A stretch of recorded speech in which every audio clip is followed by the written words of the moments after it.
Pwede bang hinaan mo? Hindi sanay kayo. Hindi lang naman kayo nandito.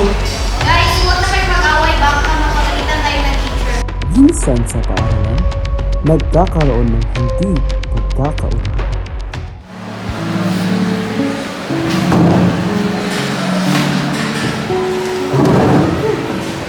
Alam mo may mga hindi mag-intindihan dito.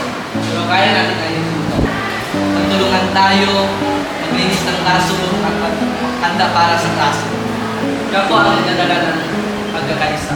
Tunay na kapwa ay marunong makinig, umunawa at magpakumbaba.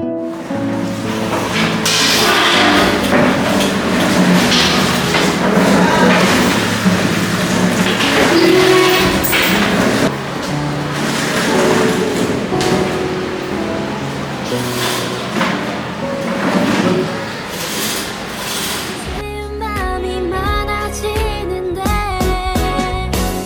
이건 누가 봐도 사랑일 텐데 종일 함께면 질릴 텐데 나 돌아서도 온통 너인 건 Pasensya na, Ana. Hindi ko sinasadya mo kasi. Okay lang, Miguel. Masaya kapag nagtutulungan tayo. Tama, mas gumagaan sa mga sa akin. Tama! Teamwork makes the dream work, lalo na kung may kapwa. Kapwa ay hindi lang sa salita.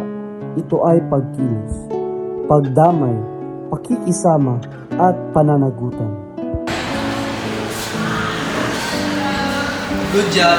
Good job everyone. Gather in front, let's take a picture for our remembrance.